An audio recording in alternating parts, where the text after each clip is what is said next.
Hello, I'm American and I'm going to be reacting to how Norway's prisons are different from America's prisons. Let's get into this. This is going to be interesting. Staying in a maximum security prison is not a normal life, but that's also an ambition, to reduce the feeling of being in a prison as much as possible. And in here you have my cell, so I have DVD and movies from there. The basic question that we ask ourselves in Norway: what kind of neighbor do we really want? Wait, you get TV and DVDs in Norway prisons? That's quite interesting. Because they could move into my neighborhood and they could move into your neighborhood. So I think this is an important question to ask ourselves, really. That should have an influence on how we work inside prisons.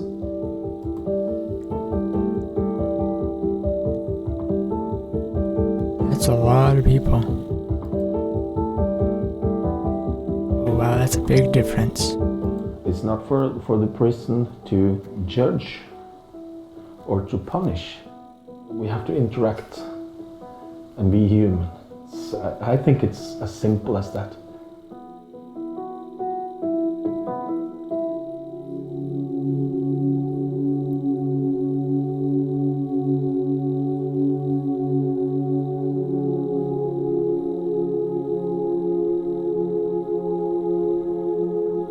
That's a cool building. The most important thing is how we treat people.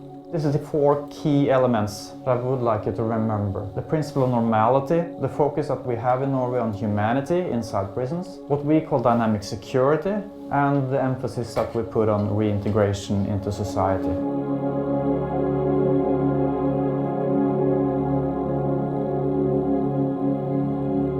I would say the main goal of the trip is for inspiration to go bold back in the United States.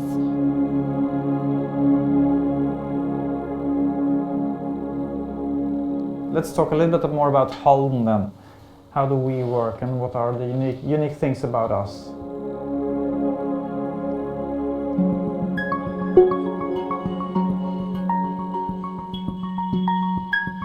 So people went and toured it. Oh, wow. Wait, I'm going back. That looks like an apartment complex almost. Like a bedroom in an apartment. That's fancy. Oh, they have their own little bathroom area too, in a separate room. That's nice. And in here you have my cell, so I have DVD and movies from there. Here we have a real toilet with a shower and everything. You know, you can see You get your own shower? You don't have to shower in like a big open area? That's very nice and private. everybody have their key, so they can open or close their doors whenever they want. Wait, you can open and close the door whenever you want. I'll go back and see if I heard that right. You know, you can see everybody have their key, so they can open or close their doors whenever they want. So pretty much the prisoners can leave their room whenever they want. That is very interesting. Never knew that was a thing in Norway. In the United States, that wouldn't be allowed. Giving the cellmate the key to their own cell so they can leave and come back whenever they want. Where do they even go? Out to like the courtyard? Even though it's nice here, it's still not a summer camp. But I would like you to, look beyond the facilities. It's not the most important thing. So this is the cell. Every cell is similar. And here we have the kitchen, where I used to prepare the food. You can see here, it's inside here. That's a really important principle in Norway, which talks about that taking someone's liberty away and taking them away from their family, away from their community, that in of itself is the punishment. So life inside prisons should look as normal to life in the community as possible. And in here, you have this washing room. You can wash the clothes. And Oh wow, they have laundry room. So if the inmates can leave whenever they want, does that mean they can go do the laundry whenever they want and go go into the kitchen whenever they want, or do the guards make the food and all that? Do they have like chefs? And right? Staying in a maximum security prison is not a normal life. And I noticed you're just wearing normal clothes. Yeah. That's allowed. You can wear whatever you want. Wait, he's an inmate there. That's his cell, and he's just wearing normal clothes, and he's just giving the tour around. That's very cool that he gets to roam around. That's allowed. You can wear whatever you want.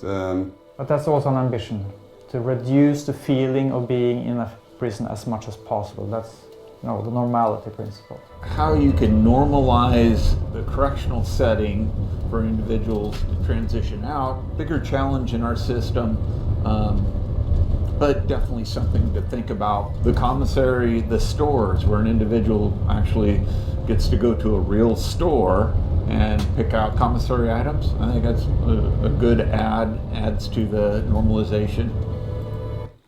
Wait, so they take the prisoners out of their, like they can go to the store with a guard probably to go shopping?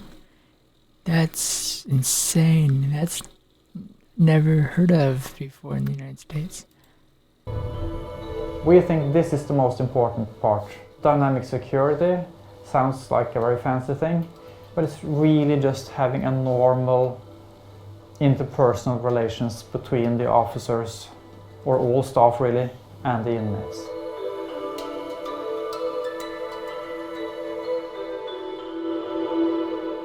Every inmate has a primary contact officer, and every officer had to have 2 or 3 inmates that he is the contact officer for.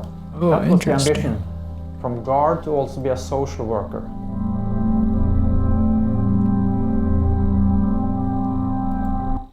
Okay, so you have to have a 2-year degree.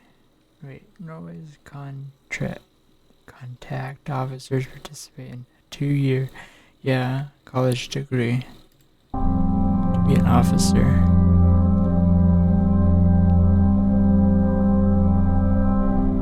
The main subjects at the academy: ethics, psychology, communication technique, criminology, law, human rights.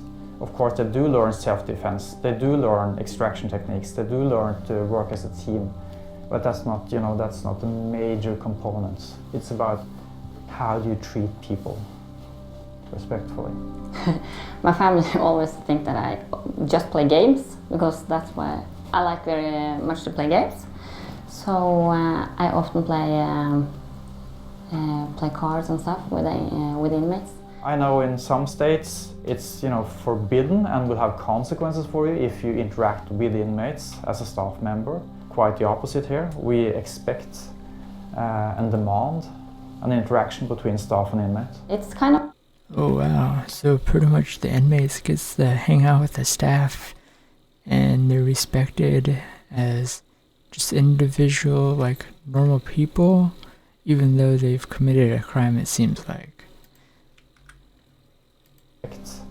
And demand an interaction between staff and inmates. It's kind of friendship with someone, and to see the progress and see the changes, that's the best with the job. The contact officer is, for example, sitting down with you and making you a future plan. So what for steps by steps to become a free man. From day one. Yeah. So the officers need to know everything about the system and give advice to the inmates about the future, what steps should he take. Oh wow.